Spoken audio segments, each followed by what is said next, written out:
नमस्कार दोस्तों, आज एक बार और एक नई जानकारी लेकर आप लोगों के बीच आया हूं और जानकारी बहुत ही इंपॉर्टेंट है। ये एक नया मामला अब सामने आया है।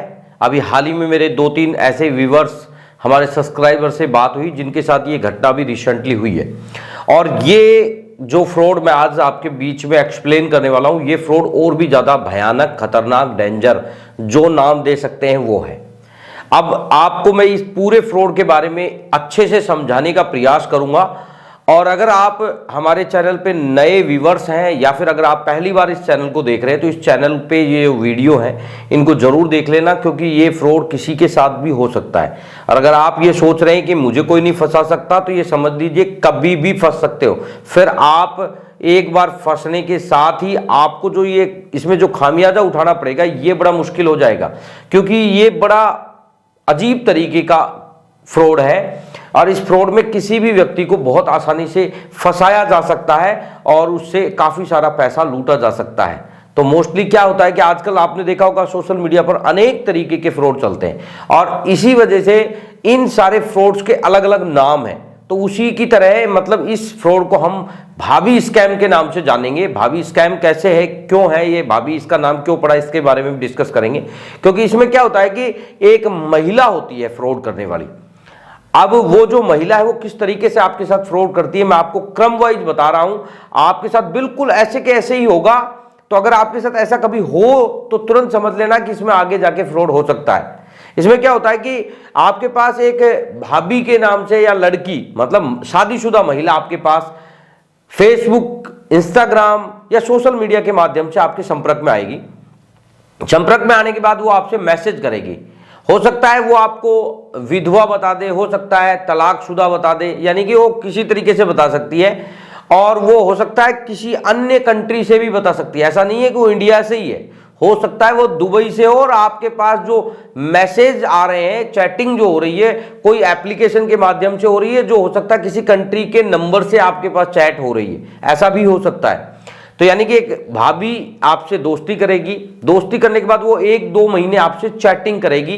चैटिंग में धीरे धीरे करते करते आपसे आपके घर वालों के बारे में आपकी पूरी डिटेल, मतलब वो धीरे धीरे पूछ लेगी। आपको भी एक डिटेल बता देगी। अब वो डिटेल कहाँ से बताती है, कैसे बताती है, उसका नहीं पता, लेकिन वो आपको बता देगी मैं फला कंट्री से हूँ और मैं साहब ये हूँ, मेरे पति से मेरा डिवोर्स हो रहा है, मैंने उसको छोड़ दिया है और अब मैं, भाई आप बहुत अच्छे आदमी हो, आपकी प्रशंसा करेगी। और फिर वो आपसे करते करते वो फोन कॉल करना स्टार्ट कर देंगी। तो फोन कॉल में कई बार क्या होता है कि आपने ऐसी कई एप्लीकेशन देखी होगी कि जिससे आप कॉल करने वाला चाहिए वो इंडिया में ही बैठ के कॉल कर रहा है, इंडिया के ही नंबर पे कर रहा है, लेकिन आपके पास जब कॉल आएगा तो आपके पास एक अदर कंट्री का कोड आपको दिखेगा, अन्य नंबर रहेगा वो। लेकिन जब आप उस पर कॉल लगाओगे तो कॉल नहीं लगेगा और वो जब अपन को कॉल करेंगे तो कॉल आ जाएगा। तो ऐसा एप्लीकेशन का सहारा मतलब ये लोग ले रहे हैं और ये फिर आपसे कॉल करते हैं। एक लड़की की आवाज में एक महिला आपसे बात करती है और वो अच्छे से आपके साथ घनिष्ठता कर लेगी, दोस्ती अच्छी आपसे बना लेगी। उसके बाद 1-2 महीने बाद वो कहेगी कि भाई साहब अब आपसे मुझे मिलना है, मैं मिलने के लिए आपके देश में आ रही हूँ, आप मुझे 4 दिन 5 दिन का टाइम बता देगी। इस तरीके से अपन घूमेंगे फिरेंगे। और इसमें क्या है कि फिर जब किसी आदमी के पास ये चीज़ें हो रही हो तो वो भी देखता है यार क्यों ना, फॉरेन कंट्री से आ रही है, 4-5 दिन घुमा देंगे, उसके साथ एंजॉय कर लेंगे। और ऐसे करके वो कह देता है भी ठीक है, उसको आप आ जाओ और अपन 4 दिन घूमेंगे। कई बार तो ऐसा भी हुआ है, कई मेरे व्यूवर्स हैं जो अच्छी जॉब करते हैं, उन्होंने पर्सनली उसको घुमाने के लिए 4 दिन की छुट्टी बुक करा ली कि साहब 4 दिन अब कंपनी नहीं जाऊंगा, इस महिला के साथ घूमूंगा, ये मेरी बहुत अच्छी दोस्त है। और फिर वो आपको बाकायदा इंडिया आने के लिए टिकट भेजेगी प्लेन के, आपको बाकायदा वहाँ से रवाना होते वक्त का फोटो वीडियो या मान लो पैकेजिंग वगैरह करते वरते ऐसा वीडियो वगैरह शेयर करेगी, देख लो मैंने सामान वामान बांध लिया है और अब भाई मैं आ रही हूँ, ये टिकट है मेरी और मैं इतनी तारीख को इतने बजे वहाँ पे पहुँच जाऊँगी। और फिर वो इंडिया के अंदर पहुंच भी जाएगी। इंडिया के अंदर आके वो फोन भी कर देगी कि भाई साहब मैं इंडिया में आ गई हूं और अभी मैं एयरपोर्ट से कुछ डॉक्यूमेंट्स हैं और कुछ ये चेकिंग वेकिंग के जो भी काम होते हैं ये क्लियर करा के और मैं आपके पास आ रही हूं, तो आप मुझे बताओ कहाँ मिलना है। फिर वो क्या करेगी, जब वो चेकिंग के नाम पर वहां से आपके पास डायरेक्ट एक कॉल आएगा कि भाई आप इस महिला को जानते हो। भाई आप पूछोगे कौन हो आप, भाई किस लिए पूछ रहे हो, तो आप सीधी सी बात है जब आपकी 2 महीने से बात चल रही है तो कहोगे कि हाँ जी जानता हूं।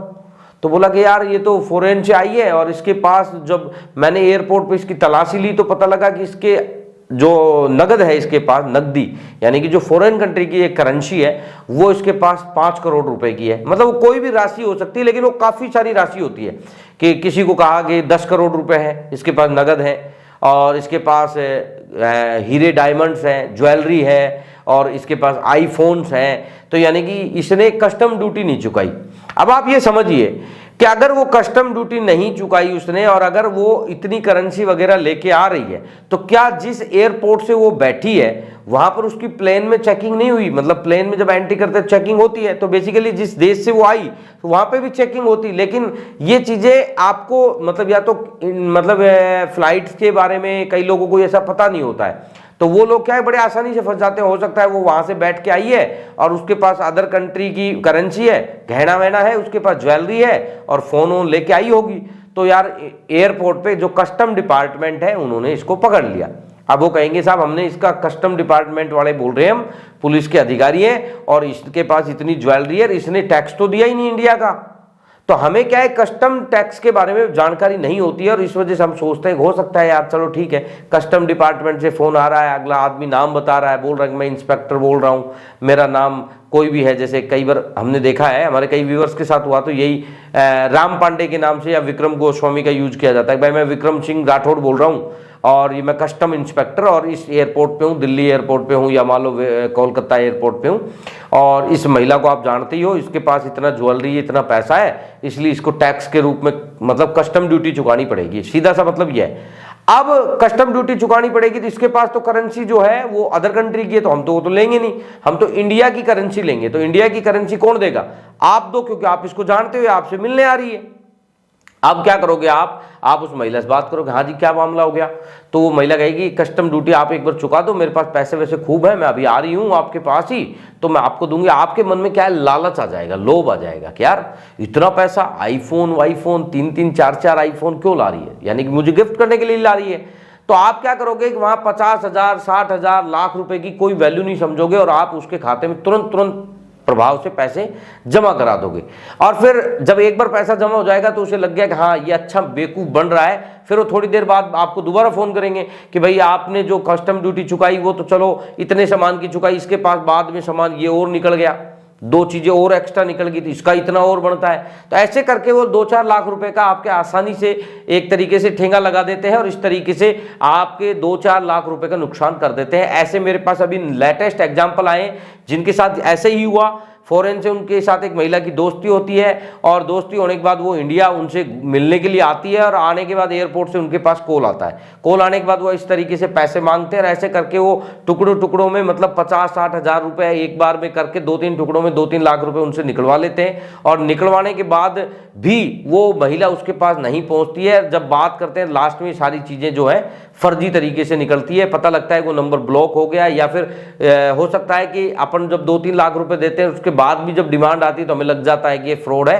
ऐसे में ये लास्ट जब जाकर ये पता लगता है कि ये फ्रॉड हुआ है तो बहुत दिल दुखता है और बहुत बड़ा एक नुकसान हमारे साथ हो जाता है। तो आप भी अगर भाभी वाभी के चक्कर में हैं और भाभी वाभी के साथ अगर दोस्ती कर रहे हैं तो थोड़ा सा सावधान रहने की जरूरत है। अगर यहाँ पे अगर कोई भाभी आपके साथ आके फोन करके कह रही है कि कस्टम ड्यूटी चुका दो तो यानी कि आपको कोई ड्यूटी नहीं चुकानी, क्योंकि अगर जब वो जिस फ्लाइट से जिस कंट्री से रवाना हुई है उस टाइम ही उसकी चेकिंग हो गई थी, उसके पास एक्स्ट्रा या अतिरिक्त कोई सामान नहीं होगा। तो यानी कि भाभी जी को आप अच्छे से बोल सकते हैं कि भाभी जी आप कस्टम ड्यूटी आप ही चुकाइए, आप बस इतना कीजिए जब आप मेरे पास आ जाओगे उसके बाद में सारी आपकी व्यवस्थाएं हैं, सारी आपकी चिंता जो भी है टेंशन है वो मैं बाद में देख लूंगा, लेकिन अभी एक बार एयरपोर्ट से आप खुद ही फ्री होके आओ। और आपके पास कोई पुलिस वाला अगर ऐसे फोन करके कहता है कि आपका कोई मिलने वाला है तो उसे बोल दीजिए साहब मैं नहीं जानता कौन है क्या है, आप जानो आपका काम जाने, अगर इसके पास इतने पैसे हैं तो इसके जब्त कर लो, आप तो इसे खाली हाथ भेज दीजिए। तो यानी कि आप इस तरीके से अपने आप को इस पूरे फ्रॉड से बचा सकते हैं। और साथ ही अगर ये वीडियो अगर आपको पसंद आए तो ज़्यादा से ज़्यादा लोगों को शेयर करना, क्योंकि हो सकता है आप तो बच गए क्योंकि आपने तो इस वीडियो को देख लिया, लेकिन आपका छोटा भाई या हो सकता है कि जो बुआ का लड़का है वो बच गया है, उसको इसके बारे में पता नहीं था और वो भाभी के चक्कर में फंसकर 2-4 लाख रुपए का नुकसान ना कर बैठे, इसलिए उस तक ये वीडियो जरूर पहुंचाना। दोस्तों आपको हमारे द्वारा दी हुई जानकारी अगर पसंद आई तो इस वीडियो को ज़्यादा से ज़्यादा लाइक शेयर करना, साथ ही हमारे चैनल को अभी सब्सक्राइब जरूर करना। मिलते हैं नेक्स्ट वीडियो में नए किसी टॉपिक के साथ, तब तक के लिए जय हिंद जय भारत।